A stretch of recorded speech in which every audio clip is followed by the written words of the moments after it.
Morning, good evening and good afternoon. नए lecture में आपका स्वागत है। आज हम जो पढ़ने वाले हैं उस टॉपिक का नाम है हमारा कॉलिगेटिव प्रॉपर्टीज।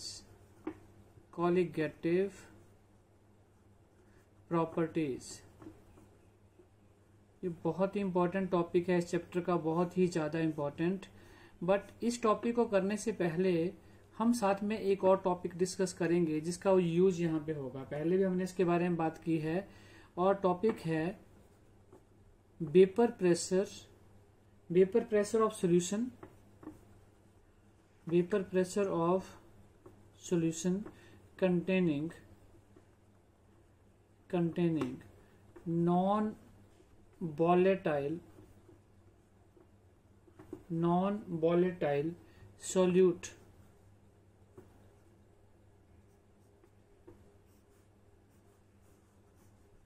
देखिए, अब हम इसको ऐसे डिस्कस करते हैं। सबसे पहले कि अगर कोई एक सॉल्यूशन है हमारे पास, मान लीजिए एक सॉल्यूशन है, तो वो दो कंपोनेंट से मिनिमम मिलके बना होगा और अगर वो बाइनरी है तो एक उसमें रहेगा हमारे पास सॉल्यूट और एक हमारे पास रहेगा यहाँ पे सॉल्वेंट।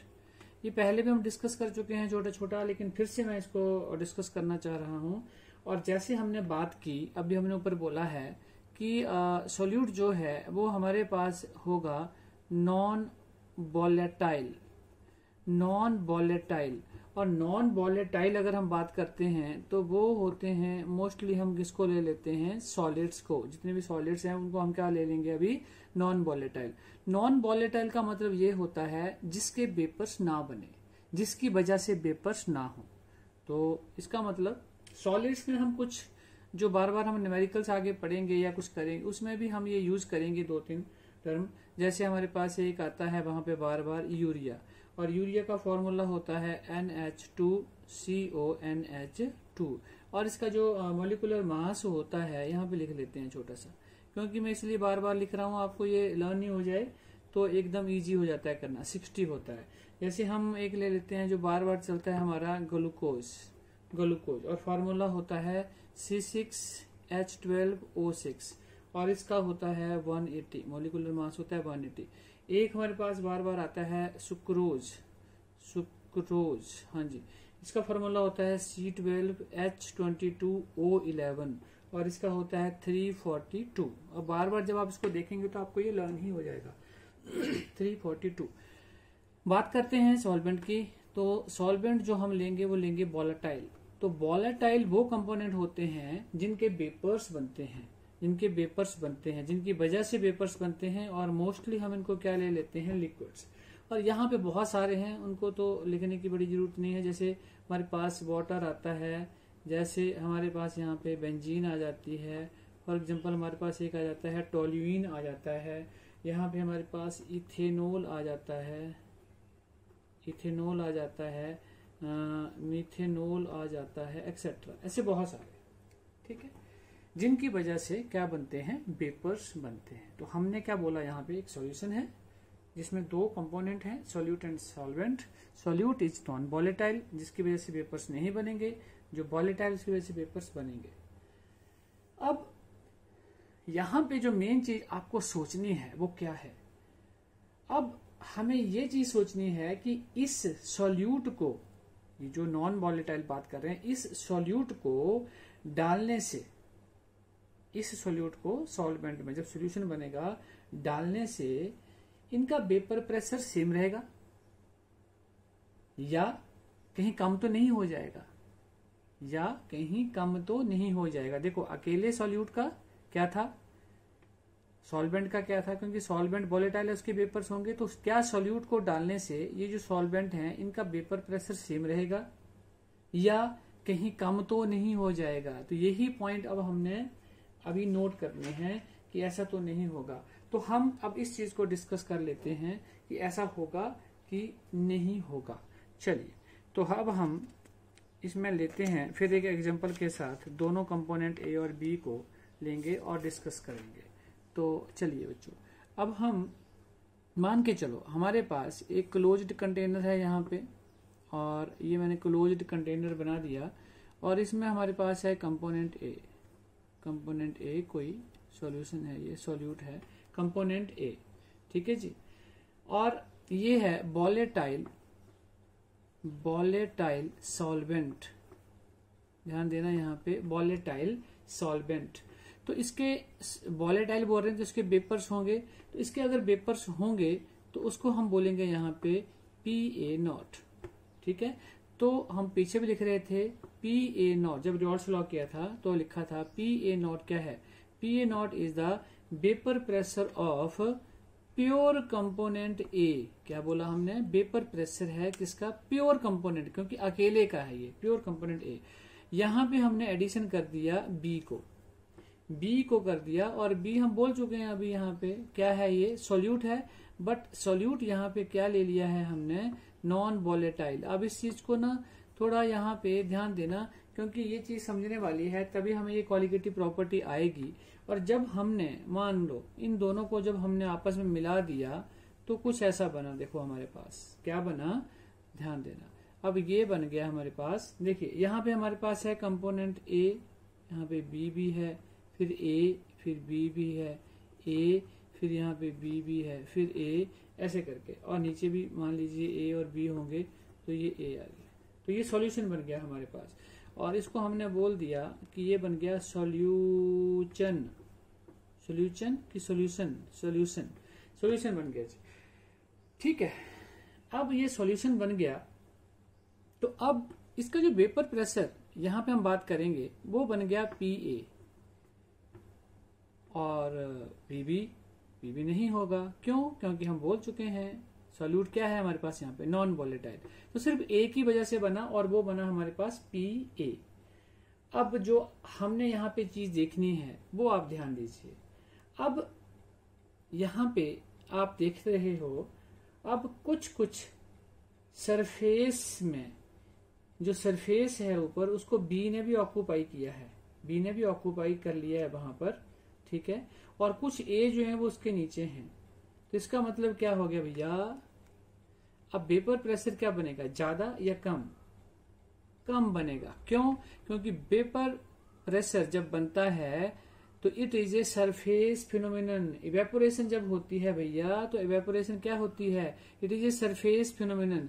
तो सरफेस तो बहुत सारे बी मॉलिक्यूल ने भी कवर कर लिया है, तो उसका मतलब ये हुआ कि कुछ ए तो नीचे ही रह गए, तो उसकी वजह से वेपर हमारा जो है वो कम बनेंगे, तो वेपर प्रेशर हमारा कम हो जाएगा जैसे ही हम सॉल्यूट मतलब नॉन वोलेटाइल सॉल्यूट को यहाँ पे ऐड करेंगे। तो फिर point should be noted, PA जो यहाँ बना है it is less than PA0, मतलब अकेले अगर सॉल्वेंट के ही अगर हमने वेपर प्रेशर देखना हो तो PA0 ज्यादा हुआ, किससे, PA से। PA क्या था, सॉल्यूशन का। तो अब हम यहाँ पे एक चीज यहाँ लिखेंगे, उसका मतलब ये होगा, ध्यान देना कि वेपर प्रेशर क्या हो रहा है, अब vapour pressure lowered, word use कर रहा हूं मैं यहाँ पे, लोअर्ड कम हो गया, और डिक्रीज कब, on addition of non volatile solute. ध्यान देना अब इस बात का, वेपर प्रेशर हमारा कम हो गया, लोअर्ड हो गया on addition of non volatile solute, ठीक है। तो कम यहाँ पे हो गया, ठीक है। फर्स्ट कॉलिगेटिव प्रॉपर्टी यहाँ से शुरू करने वाले हैं, जो अभी हमने पीछे पढ़ा है इस चीज का अब हम यूज करेंगे यहाँ पे। और पहली कॉलिगेटिव प्रॉपर्टी का नाम है relative lowering in vapour pressure, relative lowering in vapour pressure. और अभी हमने डिस्कस किया था कि जब हम नॉन वोलेटाइल सॉल्यूट ऐड कर देते हैं सॉल्वेंट में तो क्या होगा। तो देखिए, एज वी नो दैट, हम यहां लिख सकते हैं as we know that when a non-volatile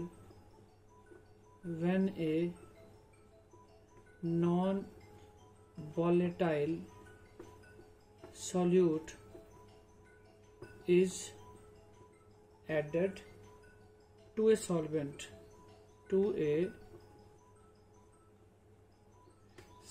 तो क्या होगा, the vapor pressure of solution is decreases। यही तो अभी हमने बोला यहाँ पे, यही तो हमने बोला, हमने वर्ड यूज किया था लोअर्ड, वही बात है कि लोअरिंग हो जाएगी। और अगर ऐसा होता है तो हम बोल सकते हैं क्या, सिंस solute is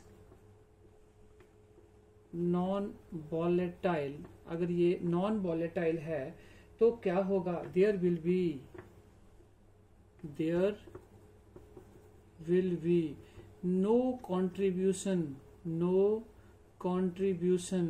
कोई भी कॉन्ट्रीब्यूशन नहीं होगी इसकी, no contribution of solute to the vapor pressure of solution.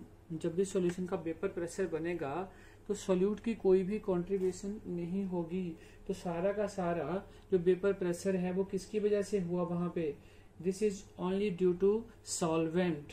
तो हम फिर यहां लिख सकते हैं देयरफॉर द वेपर प्रेशर, मैं बीपी यूज कर रहा हूं यहाँ पे वेपर प्रेशर को, vapour pressure of the solution, इसको मैं टोटल वेपर प्रेशर को पी मान के ले लेता हूं, it is equal to will be equal to the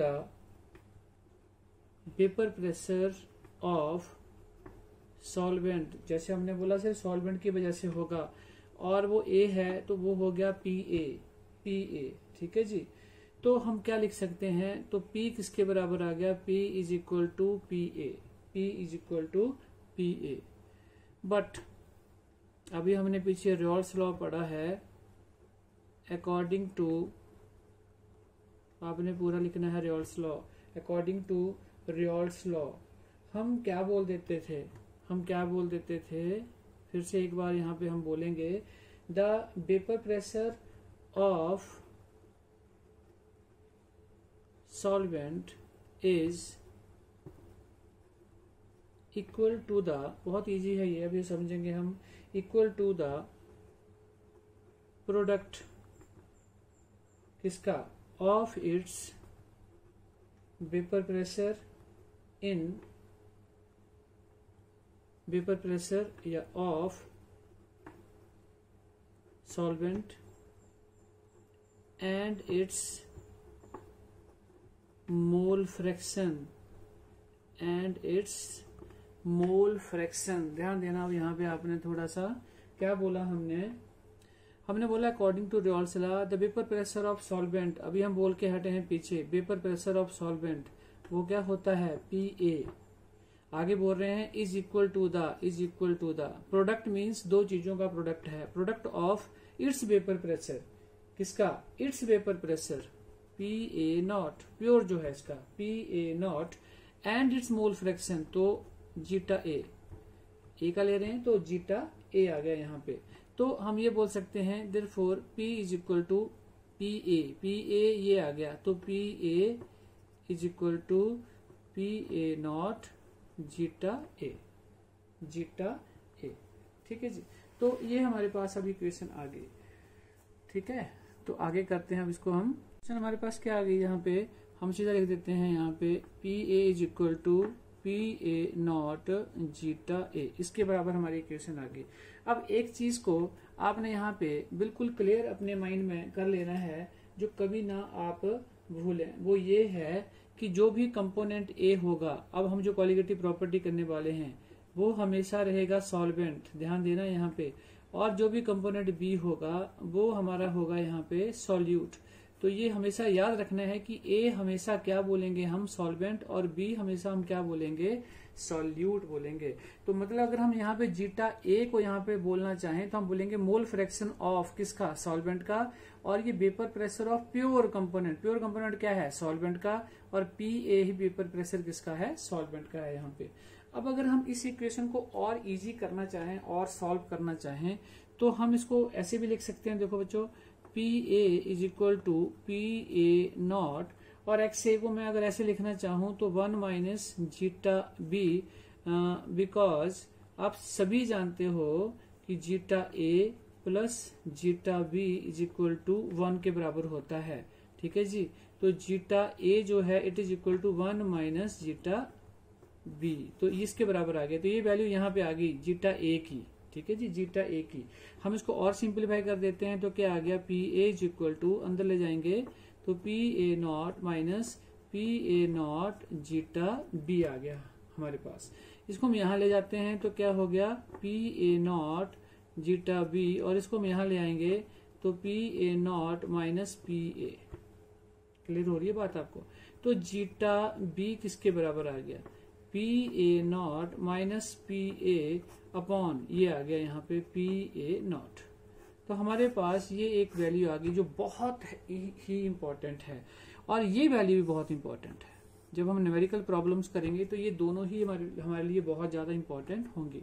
अब जरा हम इसको समझ लेते हैं कि हमने जो भी काम किया है वो क्या किया है, ये आपने ध्यान से समझना है। हमारे पास यहाँ पे दो टर्म यहाँ पे दिख रही हैं, दो टर्म यहाँ पे दिख रही हैं। तो एक टर्म को मैं यहाँ पे ले लेता हूँ P A not minus P ए। ये क्या चीज है, इसको हम बोलते हैं lowering in vapour pressure. Lowering in vapour pressure कैसे बोल दिया इसको हमने, लोअरिंग इन वेपर प्रेशर, वो मैं आपको बताता हूँ अभी। देखिए पी ए नॉट जो यहाँ पे है ये क्या है हमारे पास, ओरिजिनल वेपर प्रेशर किसका, ए का, और माइनस यहाँ पे क्या है पी ए, ये है सॉल्यूशन का, क्योंकि सॉल्यूट यहाँ पे क्या था, याद कीजिए नॉन वोलेटाइल था। तो नॉन वोलेटाइल होने की वजह से हमने बोला था सरफेस फिनोमिनन है, तो ये वेपर प्रेशर कम बनेगा। अगर ये कम बनेगा तो इसलिए हमने इसको नाम क्या दे दिया, क्योंकि टोटल मैसेज को माइनस किया तो कितनी लोअरिंग आई, कितनी लोअरिंग आई, तो लोअरिंग इन क्या हो गया, ये वेपर प्रेशर। अब बात करते हैं हम दूसरी टर्म की। दूसरी टर्म हमारे पास जो यहाँ पे है वो है P A not minus P A upon P A not. इस टर्म को हम बोल देते हैं relative lowering in vapour pressure. अब इसे हमने क्यों बोल दिया relative lowering in vapour pressure, अब फिर से यहाँ पे ध्यान दो, हमने बोला था लोअरिंग इन वेपर प्रेशर है, लेकिन इसको हम कंपेयर किसके साथ कर रहे हैं, इसको हम रिलेट किसके साथ कर रहे हैं, ओरिजिनल वेपर प्रेशर के साथ। ओरिजिनल ए कंपोनेंट का जो था, सॉल्वेंट का जो था, दैट इज ये है। तो इसके साथ जब हमने इसको रिलेट किया जो लोअरिंग इन वेपर प्रेशर है, तो इसको हमने क्या बोल दिया, relative lowering in vapour pressure. तो it is equal to X B. अब मैं बार बार आपको ऊपर बता रहा था, यहाँ पे हमने यहाँ पे लिखा था कंपोनेंट ए कंपोनेंट बी, तो ये जो मोल फ्रैक्शन ऑफ बी किसका हो गया, ये सॉल्यूट का। तो relative lowering in vapour pressure is equal to mole fraction of solute के बराबर आई। ठीक है जी, ये बातें आप समझ ही गए होंगे, क्योंकि ये टेक्निकली आपको पता होना चाहिए कि इसको लोअरिंग इन वेपर प्रेशर क्यों बोला और इसको हमने relative lowering in vapour pressure यहाँ पे क्यों बोला है। अब हम यहाँ पे ये भी प्रूव करेंगे कि ये सच में एक क्वालिटेटिव प्रॉपर्टी है या नहीं है। तो अब हम एक्चुअल में जो क्वालिटेटिव प्रॉपर्टी की डेफिनेशन होती है, हम उसके ऊपर आते हैं कि उसकी डेफिनेशन होती क्या है। ठीक है जी, तो आइए पहले हम लिख लेते हैं यहाँ पे डेफिनेशन क्या है, क्वालिटेटिव प्रॉपर्टी की डेफिनेशन क्या होती क्या है। तो लिखते हैं फिर से हम कॉलिगेटिव प्रॉपर्टी। हमारे पास 4 कॉलिगेटिव प्रॉपर्टीज हैं इस चैप्टर में, और 1 बाय 1 हम सबको एक्सप्लेन करेंगे, तो रटा नहीं मारना है, आपने समझ के करना है। तो हम यहाँ पे लिख लेते हैं, ये प्रॉपर्टीज होती हैं, प्रॉपर्टीज ऑफ सॉल्यूशंस, जो डिपेंड करती हैं, which depends upon the number of solute particles, और ये देखिए ध्यान देना यहाँ पे नंबर ऑफ सोल्यूट पार्टिकल्स में उसके क्या हो सकते हैं, मोल्स भी हो सकते हैं, मॉलिक्यूल्स भी हो सकते हैं,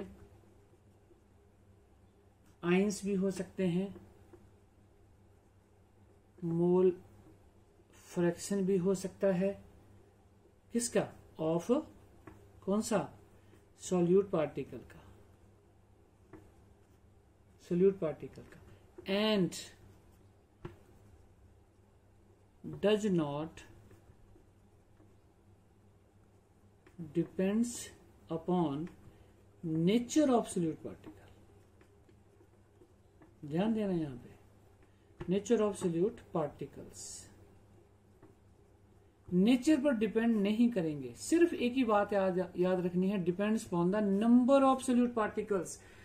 कितने मोल्स के ऊपर वो डिपेंड कर रहा है, किसके ऊपर डिपेंड कर रहा है, नंबर के ऊपर डिपेंड करना चाहिए सॉल्यूट के। अब हम जरा यहाँ पे भी देख लेते हैं कि relative lowering in vapour pressure जो है वो एक क्वालिटेटिव प्रॉपर्टी है या नहीं है। अभी जो हमने यहाँ से एक निकाला है, क्या निकाला हमने निकाला था P A not upon minus P A upon P A not it is equal to X या जीटा बी। ध्यान दो यहाँ पे बी, फिर से मैंने बोला था आपको बी क्या है, सॉल्यूट, सॉल्यूट, और ये किसके बराबर होता है, N B upon N A plus N V. ध्यान दो यहाँ पे, और मेरे हाथ को देखना आपने। हम बोल रहे हैं कि ये relative lowering in vapour pressure है, it is equal to mole fraction of solute, mole fraction of solute.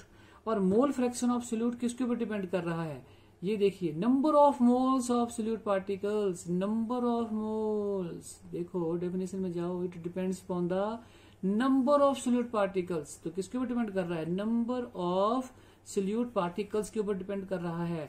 तो अगर ये इसके ऊपर डिपेंड कर रहा है तो इट मीन्स हम ये बोल सकते हैं कि relative lowering in vapour pressure is a colligative property, वो एक कॉलिगेटिव प्रॉपर्टी है।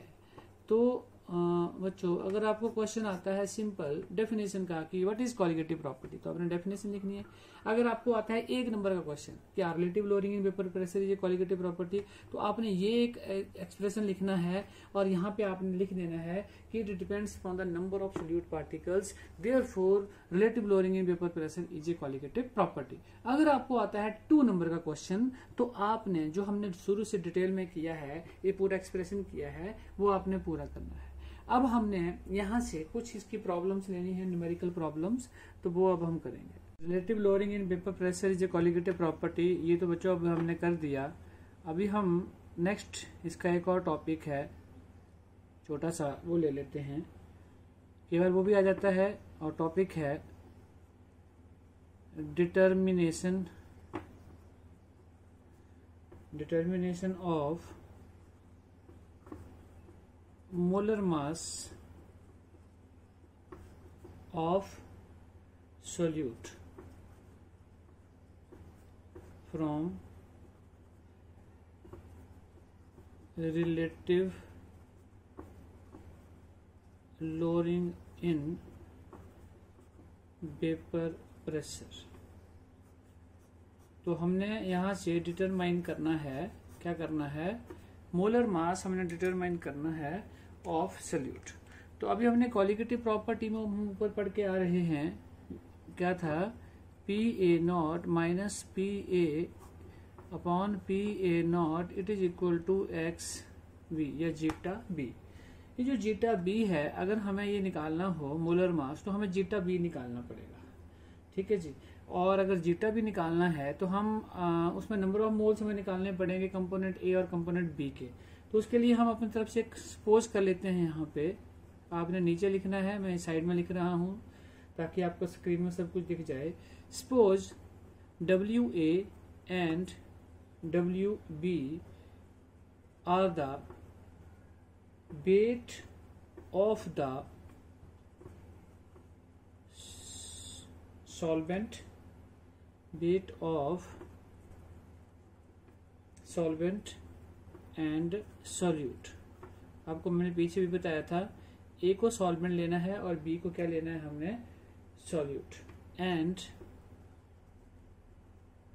M A and M B are the molar masses. A और बी के ये क्या है, मोलर मासेस। तो एक्स बी सभी जानते हैं, या जीटा बी सभी जानते हैं। जीटा बी किसके बराबर होता है, N V is equal to divided by N A plus N V. Number of moles of one component, that component जिसका हमने निकालना है, बी मतलब solute, divided by total number of moles. ये तो ये हमने निकालना है। ये जब हमने मोल फ्रैक्शन किया था डिटेल में पीछे, आप वहां से इसको देख लेना, तो वहां से हम ये नंबर ऑफ मोल्स निकालते थे और उसका एक फॉर्मूला हम फॉलो करते थे। तो हम सीधे उस फॉर्मूला के ऊपर चले जाते हैं। यहाँ देख लेते हैं, देखो N A, number of moles of component A निकालना है हमने। तो हम बोलते थे मास गिवन, तो डब्ल्यू ए है, डिवाइडेड बाई हम लेते थे मोलर मास। तो मोलर मास क्या है इसका, एम ए। एन बी निकालना है, तो ऊपर क्या हो जाएगा, डब्ल्यू बी, और नीचे आ जाएगा एम बी। क्लियर हो गया सबको। तो एक्स बी अब हम यहां से निकाल सकते हैं। तो zeta B it is equal to, यहाँ पे वैल्यू पुट कर देते हैं इसकी हम। तो यहाँ पे क्या आ गई, W B upon M B, और नीचे हमारे पास आ गया W A upon M A plus W B upon M B. ये वैल्यू हमारे पास आ गई। अब ये जो हमारे पास इक्वेशन जो हमने शुरू में ली थी, हम इस इक्वेशन को आपने मान लेनी है equation number 1। Equation number 1, therefore हम बोल सकते हैं इक्वेशन 1 बिकम्स, हमारी इक्वेशन 1 क्या पहुंच गई यहाँ पे। तो हम इसमें वैल्यू पुट ऑन कर देते हैं। तो क्या आ गई, क्या था ये, P A not minus P A upon क्या था, P A not, it is equal to X B था यहाँ पे। तो एक्स बी की वैल्यू ये हमारे पास आ गई है। तो ये सारी की सारी हम यहाँ डाल देंगे। तो क्या आ गया, W B upon M B, नीचे आ गया W A upon M A plus W B upon यहाँ पे एम बी। ये हमारे पास अब इक्वेशन आ गई। लेकिन यहाँ पे हम एक चीज और ऐड करेंगे, और वो क्या है, यहाँ पे देखिए, वो यहाँ पे हम ये बोल देते हैं यहाँ पे कि फॉर, अगर सॉल्यूशन हमारे पास डाइल्यूट हो, for dilute solutions N V is very very small, very small in comparison to NA। NB जो है वो स्मॉल है in comparison to NA। तो हम ये बोल सकते हैं कि NV is less than NA, ये है। ठीक है, अगर ये होता है तो फिर हम ये बोल सकते हैं so that, इसका मीनिंग क्या हुआ कि NB को फिर हम कंसिडर ही नहीं करेंगे, NB कैन बी नेग्लेक्टेड, इसको हम नेग्लेक्ट कर देंगे। कहां पे, इन द डिनोमिनेटर, नीचे वाली साइड, डिनोमिनेटर। तो अब हमारी इक्वेशन क्या बन जाएगी, देखो अब हमारी इक्वेशन थोड़ी सी चेंज हो जाएगी। तो इक्वेशन हमारी क्या बन गई, देखिए जरा यहाँ पे, अब आपने ध्यान देना है इक्वेशन हमारी क्या बन जाती है यहाँ पे। तो इसका मतलब ये बोल सकते हैं हम N A plus N B, जो हमने नीचे लिया था डिनोमिनेटर में, it is nearly equal to N A के बराबर ही रह गया ये। तो thus फिर हम इस इक्वेशन को ऐसे लिख सकते हैं, P A not minus P A upon P A not, it is equal to, हमने क्या बोल दिया, एन बी तो ऊपर था ही था, एन ए रह गया नीचे। तो अब इन दोनों की वैल्यू आएगी। तो यहाँ पे आ गया W B upon M B, और नीचे हमारे पास आ गया W A upon M A. ठीक है जी। तो देयरफॉर अब हम इस इक्वेशन को ऐसे लिख सकते हैं, P A not minus P A divided by P A not, it is equal to this. तो ये हो गया W B upon M B, और यहाँ पे हो गया W A upon M A, right. तो इस इक्वेशन को अगर हम चेंज कर देते हैं, अभी जरा इसको ऊपर, एम ए ऊपर आ जाएगा।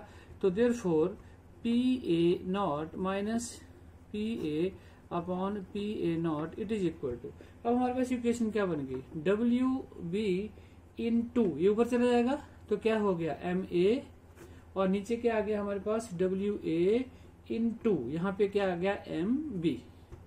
अब देखो हमने टॉपिक में बोला था कि हमने मोलर मास ऑफ सॉल्यूट निकालना है, वो ये बैठा हुआ है, B क्या होता है सॉल्यूट, तो ये है मोलर मास ऑफ सॉल्यूट। अगर हमने इसको निकालना है तो इसको हम यहाँ ले जाते हैं, तो क्या हो गया therefore MV is equal to, ये नीचे आ जाएगा, तो यहाँ पे हमारे पास इक्वेशन क्या बन जाती है, फिर जरा देखेंगे यहाँ पे WV इंटू MA और नीचे है हमारे पास WA इंटू, तो ये इक्वेशन यहाँ आ गई, क्या आ गई PA not minus PA upon PA not. तो MB जो था this is molar mass of solute, तो यही हमने कैलकुलेट करना था। तो कई बार यहाँ से भी न्यूमेरिकल आ जाता है कि मोलर मास ऑफ सॉल्यूट निकालना है, ये आपको गिवन दिया होगा तो हम यहाँ पे डाल के इसको कर सकते हैं। तो this is all about molar mass of solute from relative lowering in vapour pressure. तो अब हम आते हैं इसके न्यूमेरिकल्स के ऊपर, न्यूमेरिकल लेते हैं। तो हमारा न्यूमेरिकल है यहाँ पे the vapour pressure of pure water is 60 mm of Hg at same temperature. Find the vapor pressure of a solution. Vapor pressure of a solution containing 30 gram of urea. Formula मैंने आपको पीछे बताया था NH2CONH2, जब हम बार बार पढ़ेंगे तो हमें ये लर्न हो जाना चाहिए। और इसको डिजोल्व किया है, dissolved in 72 gram of water. तो देखिए ये हमारी स्टेटमेंट हो गई। फिर से एक बार इसको पढ़ लेते हैं, कुछ चीजें हमें यहाँ से क्लियर हो जाएंगी कि क्या है ये। देखिए यहाँ पे ये बोल रहा है the vapour pressure of pure water is this eight same temperature. Find क्या करना है, वेपर प्रेशर ऑफ सॉल्यूशन। फिर से देखो vapour pressure of pure water PA not, समझा रही बात, प्योर वाटर PA नॉट होता था, तो क्या हो गया वो 60। क्या फाइंड करना है, find the vapour pressure of solution, वो भी क्लियर है हमें, PA होता है, इसको हमने फाइंड आउट करना है। ठीक है जी, तो फॉर्मूला लगा लेते हैं। फॉर्मूला सबको पता है, PA not minus PA upon PA not it is equal to zeta B। तो यहाँ पे इस न्यूमेरिकल में हमें सबसे पहले कैलकुलेट क्या करना पड़ेगा, दैट इज जीटा B। अच्छा यहाँ पे कुछ और भी दिया था हमें, containing 30 gram of urea, solid बात कर रहा था आपसे मैं पीछे, सॉलिड दिया है, तो ये क्या हुआ हमारे पास सॉल्यूट, ये क्या हो गया सॉल्यूट, यूरिया क्या है सॉल्यूट। तो अब हमने XB निकालना है, तो XB को निकालने के लिए हमें नंबर ऑफ मोल्स निकालने पड़ेंगे। तो नंबर ऑफ मोल्स अगर हमने निकालने हैं तो हम सीधे कर लेते हैं N, नंबर ऑफ मोल्स हमने सबसे पहले ले लिए यूरिया के, चलिए यूरिया के, और हमें इसका फॉर्मूला आता ही है। मास गिवन क्या दिया हुआ है 30 gram divided by molar mass. तो मोलर मास आपको कैलकुलेट करने आता है, पीछे मैंने रटाया था आपको कि रट लीजिए इसको।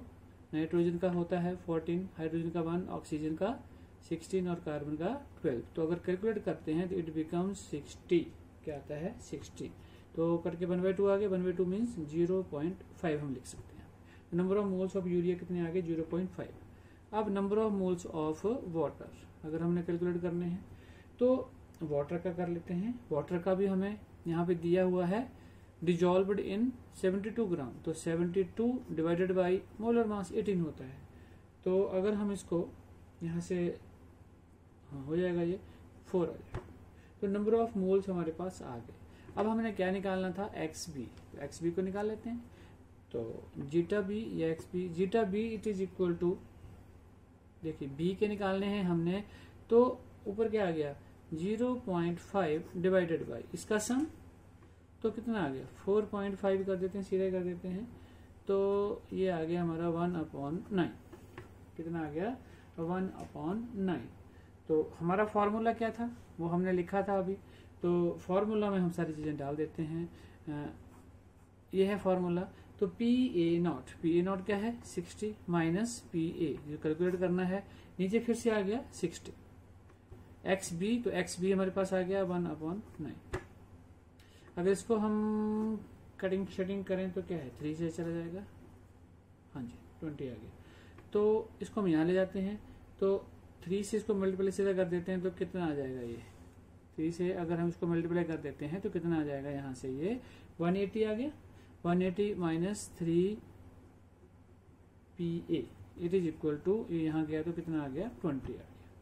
अब हमने वैल्यू किसकी निकालनी है PA की, तो 1 ये यहाँ जाएगा तो 160 इट इज इक्वल टू किसके बराबर आ गया 3 PA।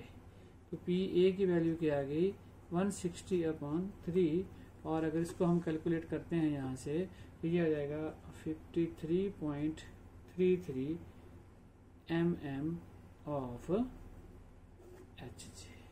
This is the numerical. तो ये हमारा हो गया। तो सिंपली यहाँ पे हमें बड़ी सिंपली चीजें दी हुई थी कि वेपर प्रेशर प्योर वाटर का दिया हुआ था तो वो हमने लिख दिया, कैलकुलेट करना था वेपर प्रेशर ऑफ सॉल्यूशन तो उसको PA बोल देते हैं। फॉर्मूला हमें सीधा मिल रहा था, ये लगेगा XB निकालना था। XB निकालने के लिए हमें नंबर ऑफ मोल्स निकालने पड़ने थे यूरिया और वाटर के, तो वो हमने निकाले और उसकी वैल्यू पुट अप करके उसका हमारे पास आंसर आया।